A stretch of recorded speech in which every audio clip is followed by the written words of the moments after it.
Hello आणि नमस्कार ॲग्रीकॉस. कृषी सेवकच्या या सीरीजमध्ये आपल्या सगळ्यांचं पुन्हा एकदा खूप खूप स्वागत. आत्तापर्यंत आपण कृषी सेवक नेमकं कधी, याच्यानंतर आपण कृषी सेवकचा एक्झाम पॅटर्न आणि सिलेबस काल पाहिला होता.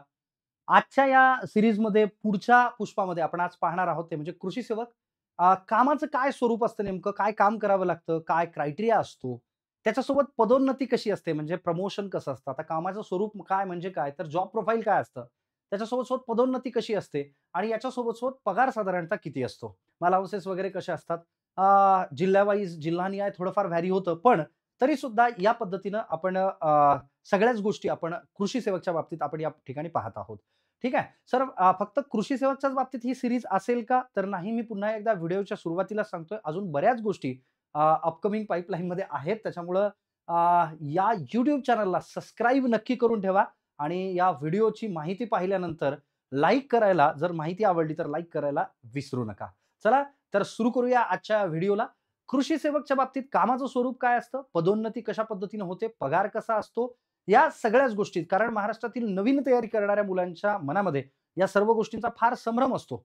आणि सगळ्यात महत्त्वाची गोष्ट म्हणजे काय, की सर कृषी सेवक याचं नाव इमिडिएट बदललेलं आहे का? आम्ही ऐकलंय की सहाय्यक कृषी अधिकारी या नावाने आता इथून पुढे ही पद असणारे हा पद असणार आहे. तर हे कसं असतं? सगळ्या गोष्टी नेमक्या कशा असतात? या सगळ्याच गोष्टी आपण या व्हिडिओमध्ये पहिल्यांदा तर पाहूयात. चला तर बघूया पुढं. पुन्हा एकदा सांगतोय, चॅनलला नवीन असेल तर सबस्क्राईब करा. अजून बऱ्याच विद्यार्थ्यांचे सध्या कमेंट बॉक्समध्ये हे मेसेजेस आहेत आणि पर्सनली तर बरं विचारूच नका, की सर बॅचेस सुरू आहेत का आपल्या? तर हो, कृषी सेवकच्या बॅचेस चालू आहेत. परिपूर्ण बॅच चालू आहे. ज्याच्यामध्ये तुम्हाला टेक्निकल आणि नॉन टेक्निकल म्हणजे ॲग्रीकल्चर आणि नॉन ॲग्रीकल्चरचा असलेला भाग, अशा दोन्ही भागांबाबतीत कंप्लीटली टीचिंग आहे. सर मला फक्त कृषी घटक घ्यायचा आहे, त्याही बाबतीत कंप्लीटली टीचिंग आहे. नाही सर, मला फक्त आणि फक्त नॉन टेक्निकलचा भाग घ्यायचा आहे, म्हणजे मला मराठी, इंग्लिश याच्या बाबतीत तयारी करायची आहे. तशाही बाबतीत बॅच अवेलेबल आहे. या व्हिडिओच्या डिस्क्रिप्शन बॉक्समध्ये प्रत्येक बॅचेसच्या लिंक तुम्हाला देण्यात आलेल्या आहेत. नवीन इमिडिएट बॅच चालू होईल का? तर सिलेबस आम्ही भरपूर डिटेलमध्ये शिकवतोय आणि त्या पद्धतीने शिकवतोय. प्रिव्हियस इयर क्वेश्चन पेपरचं एनालिसिस करून पेपरमध्ये प्रश्न कशा पद्धतीने येतात, एम-पी-एस-सीने पेपर घेतला तर प्रश्न कशा पद्धतीचे येतात, आय-बी-पी-एसने आणि टी-सी-एसने पेपर घेतला तर प्रश्न कशा पद्धतीचे येतात, या सगळ्याच गोष्टींचा विचार करून सिलेबस डिझाइन करून त्या पद्धतीने टीचिंग सध्या चालू आहे. मग आता कृषी सेवकच्या बाबतीत तुम्ही पाहत असाल तर कामाचं स्वरूप काय, पदोन्नती कशी असते आणि पगार कसा असतो, या बाबतीतली सगळी माहिती आपण पहिल्यांदा तर पाहूयात. आता सगळ्यात पहिल्यांदा आपण पाहूयात, की बाबा या इन्फोग्राफिक्सच्या माध्यमातून, की कृषी सेवकचं पदाचं स्वरूप काय असतं नेमकं? काय कामं करावी लागतात किंवा स्वरूप काय असतं थोडक्यात? तर कृषी सेवक पदाचं स्वरूपमध्ये पहिलं असतं त्याची शासकीय भूमिका, दुसरं काम असतं यांचं तंत्रज्ञान मार्गदर्शन आणि तिसरं ठळक काम ते म्हणजे काय, की यांचं पदाचं स्वरूप असतं ते म्हणजे सक्रिय सेवा. आता शासकीय भूमिका म्हणजे काय? महाराष्ट्र शासनाच्या कृषी विभागातील तांत्रिक सहाय्यक पद हे कृषी सेवकचं असतं. म्हणजे काय, टेक्निकली ज्यावेळेस आपण म्हणतो, की शासनापासून प्रशासनापर्यंत, बरोबर आहे का? म्हणजे शासन आणि प्रशासन या गोष्टींमध्ये आपण जर बघितलं तर आपल्याला कळेल महाराष्ट्र शासनाच्या कृषी विभागातलं जे टेक्निकल पद आहे, की ज्याला इत्यंभूत ॲग्रीकल्चरची, कृषीची माहिती आहे, असं हे एक पद आहे. दुसरी महत्त्वाची गोष्ट काय, तंत्रज्ञान मार्गदर्शन म्हणजे काय? शेतकऱ्यांना आधुनिक तंत्रज्ञानाची माहिती देणारं हे पद आहे. तिसरी गोष्ट काय, सक्रिय सेवेमध्ये राहणारं, म्हणजे लोकांपर्यंत कृषी योजना पोहोचवणारं, पीक व्यवस्थापनाची माहिती पोहोचवणारं, शेतकरी सेवेत सक्रिय भूमिका असणारं हे पद आहे. म्हणून सुरुवातीला या पदाचं स्वरूप काय आहे? शासकीय भूमिका सुद्धा बजावावी लागते. दुसरं तंत्रज्ञानाचं मार्गदर्शन म्हणजे टेक्नॉलॉजीचं गाईडन्स सुद्धा करावं लागतं, नवीन येणाऱ्या टेक्नॉलॉजीचं. कारण भारतामध्ये 86% शेतकरी हे स्मॉल अँड मार्जिनल फार्मर आहेत, ज्यांच्याकडे 2 हेक्टरपेक्षा शेती कमी आहे. अशा सगळ्याच शेतकऱ्यांना यांना टेक्नॉलॉजिकली सगळ्या गोष्टी प्रोव्हाईड कराव्या लागतात किंवा सांगाव्या लागतात. त्या बाबतीत मार्गदर्शन करावं लागतं. आणि तिसरी महत्त्वाची गोष्ट, सक्रिय सेवेचा अर्थ असा असतो, की शासनाच्या असलेल्या योजना प्रशासनाच्या मार्फत शेतकऱ्यांच्या दारी घेऊन जाणे. शासनाच्या असलेल्या योजना प्रशासनाच्या मार्फत शेतकऱ्यांच्या दारी घेऊन जाणे, म्हणजे थोडक्यात सांगण्याचं तात्पर्य, असलेलं सरकार, असलेलं गव्हर्नमेंट, असलेलं शासन आणि शेतकरी हा प्रशासनाच्या माध्यमातून या दोघांच्या मधात असलेला जो दुवा, जो मजबूत दुवा या ठिकाणी उभा आहे, तो म्हणजे कृषी सेवक. म्हणून कृषी सेवक हे पद जरी तुम्हाला वाटत असेल, मनातून शेतकऱ्यांची सेवा करण्याची इच्छा असेल, लोकांना मदत करण्याची इच्छा असेल, ह्या पदाच्या बाबतीत आपण निश्चित विचार करायला काही हरकत नाहीये. सर पण मग हे तर झालं या कृषी सेवकाच्या पदाचं स्वरूप. पण जसं तुम्ही म्हणालेत, की नेमकं एक्झॅक्टली यांच्यावरती प्रमुख जबाबदाऱ्या काय-काय असतात? महाराष्ट्रात मला वाटतं पहिल्याच पहिल्यांदाच अशा पद्धतीने कोणीतरी सिरीज चालवून या सर्व परीक्षांची इत्थंभूत माहिती विद्यार्थ्यांसाठी अवेलेबल करून देतोय. त्यामुळे निश्चितपणे मी पुन्हा एकदा तुम्हाला सांगेन, की बाबा हा जो व्हिडिओ आहे किंवा हे जे व्हिडिओज आहेत, हे तुमच्या मित्रांपर्यंत, तुमच्या मैत्रिणींपर्यंत, सगळ्यांसोबत, तुमच्या नातेवाईकांसोबत जे कोणी असतील त्यांच्यासोबत शेअर करा. त्यांना सांगा, ही माहिती त्यांच्यापर्यंत पोहोचू द्या. कारण या पदांच्या बाबतीत, या सगळ्या गोष्टींच्या बाबतीत खूप लोकांच्या मनात संभ्रम आहेत. त्याची इत्थंभूत माहिती अशी कुठल्याही पद्धतीनं, कुठल्याही YouTube चॅनलला, कुठल्याही क्लासेसमध्ये किंवा कुठल्याही ठिकाणी अशी टाकलेली नाहीये. त्यामुळे या पद्धतीची चांगली माहिती लोकांपर्यंत पोहोचायला पाहिजे. आता नॉर्मली आपण जर पाहिलं, कृषी सेवकचं यांचं प्रमुख जबाबदाऱ्या कोणत्या-कोणत्या असतात? कृषी विभागाचा महत्त्वाचा दुवा जो आहे, हा या ठिकाणी कृषी सेवक मानला जातो. कारण गाव पातळीवरती खेड्यागावात जाऊन, बरोबर आहे का? म्हणजे ते काट्या-कुट्याचा तुडवीत रस्ता, माझ्या गावाकडं चल माझ्या दोस्ता. तर गावाखेड्यात जाऊन लोकांपर्यंत पोहोचण्याची जी भूमिका आहे, ती कृषी सेवकाची असते. मग आता शेतकऱ्यांना मार्गदर्शन करायचं म्हणजे नेमकं काय-काय करायचं? पहिलं आहे पीक व्यवस्थापन, दुसरं आहे खत व्यवस्थापन, तिसरं आहे कीड रोग नियंत्रण याच्या बाबतीतलं मार्गदर्शन. पण मुळात कृषी सेवकाला याचं ज्ञान स्वतःला सुद्धा असणं अपेक्षित आहे बरं का.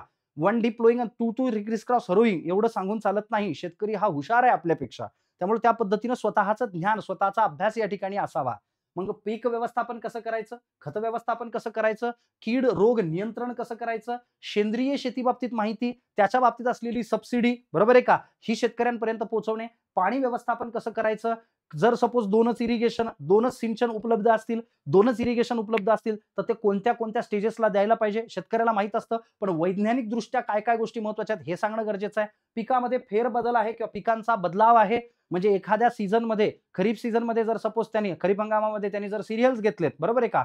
कडधान्य घेतले, तर रब्बी हंगामामध्ये त्यानं तृणधान्य घ्यावेत. म्हणजे सीरियल्स घेतल्या तर पल्सेस घ्यावेत आणि पल्सेसच घेतल्या तर सीरियल्स घेऊ शकतो. अशा पद्धतीनं पिकांचा फेरपालट, जेणेकरून त्या ठिकाणी अळ्या येणार नाहीत, त्या ठिकाणी किडे येणार नाहीत, त्या ठिकाणी रोगराई येणार नाही. जर आपण अशा पद्धतीनं पिकांमध्ये फेरबदल केला आणि फेरपालट केला तर. या अनुषंगानं शेतकऱ्यांना मार्गदर्शन करणे हे काम असतं कृषी सेवकचं. म्हणजे ठळक कामं, प्रमुख जबाबदाऱ्या ह्या कोणत्या असतात? दुसरी प्रमुख जबाबदारी आहे तांत्रिक काम. कोणतं बेटा? तांत्रिक काम म्हणजे काय? टेक्निकल. टेक्निकल गोष्टीमध्ये काय-काय येणे? पाहणी करणे, पीक पाहणी करणे, नमुन्यांचं संकलन करणे. नमुन्याचं संकलन करणे म्हणजे काय? एखाद्या शेतकऱ्याला सॉइल हेल्थ कार्डच्या अंतर्गत जर त्याच्या मातीचं परीक्षण करायचं असेल, तर त्या नमुन्याचं संकलन करण्याचं काम. कारण शेतकऱ्याला माहीत नाही माती कशी घ्यायची, मातीचा सॅम्पल कसं घ्यायचं, अगर कसं वापरायचं, झिगझॅग पद्धतीनं मातीचा नमुना कसा जमा करायचा आणि तो कोणत्या प्रयोगशाळेत पाठवायचा हे शेतकऱ्याला माहीत नाहीये. मग हे सांगण्याचं काम कोणाचं आहे? कृषी सेवकचं. म्हणजे खरंच मनातून जर आपण नोकरी करायला गेलो, मनातून खरंच गावाखेड्यात पोहोचायला गेलो, कारण गांधीजी सुद्धा म्हणले होते, तुम्हाला आठवत असेल, की जर तुम्हाला भारत सुधारायचा असेल, तर खेड्याकडे चला. बरोबर आहे का? म्हणजे गावाखेड्यातली लोकं जर सुधारली, त्यांचं जीवनमान उंचावलं, तर मग या देशाचं जीवनमान उंचावेल. कारण शेतकरी सुखी तर जग सुखी. हे मला स्वतःला वैयक्तिक सुद्धा वाटतं. मग नॉर्मली जर आपण पाहिलं, तर या ठिकाणी नमुने संकलन करणे हे शेतकऱ्यांना शिकवणं हे त्यांचं काम असतं. त्याच्यानंतर नुकसानीचे पंचनामे करणे. आपल्याला आता पाहिलं महाराष्ट्रामध्ये प्रचंड पुराने थैमान घातला होता. त्यावेळेस त्या ठिकाणी जाऊन पंचनामे करणे, त्या ठिकाणी ते जाऊन पाहणे, कोणाचं किती नुकसान झालंय, तो अहवाल सरकारकडे पाठवणे आणि सरकारकडून येणारी मदत ही शेतकऱ्यांकडे पाठवणे, हे खरं काम तर कृषी सेवकचं आहे. म्हणजे खरी सेवा, सेवा जो सेवक आता कृषी सेवक म्हणण्याचं कारण काय माहितीये का, की हा सेवा कालावधी असतो पहिला सुरुवातीचा. है ना? पहिला 2-3 वर्ष ज्याला आपण प्रोबेशन पिरियड म्हणतो, है ना? त्यावेळेस पगार सुद्धा एक 17,000-17,500 रुपयाच्या आसपास मिळतो. आपण पाहूयात ते पुढे. पण या पद्धतीने लक्षात घेणं गरजेचं आहे, की नुकसान कुठे झालंय, है ना? तर त्या पद्धतीने त्याची पाहणी करणे, शेतकऱ्यांपर्यंत शासनाच्या मार्फत ती योजनेची असणारी माहिती पोहोचवणे आणि झालेल्या नुकसानीचे पंचनामे करून सरकारकडे अहवाल पाठवणे, आलेली मदत लोकांपर्यंत पोहोचवणे हे एका कृषी सेवकाचं काम आहे. तर सरकारी योजनांच्या बाबतीत काय काम असतं कृषी सेवकांचं? सरकारी योजनांची लोकांना माहिती देणे. आपल्या गावात आपण गेलो तर आपल्या अर्ध्यापैकी लेकरांना आपल्या गावात कृषी सेवक कोण आहे याचं नाव माहीत नाहीये. आणि ही खरी परिस्थिती आहे महाराष्ट्रातली अशा या ठिकाणी. मग आपण जर पाहिलं तर योजनांची माहिती लोकांना देणे. याच्या सोबत ऑनलाईन अर्ज आणि त्याची पडताळणी. कारण बऱ्याच अशा शासकीय योजना आहेत, की ज्यांचे अर्ज ऑनलाईन करावे लागतात.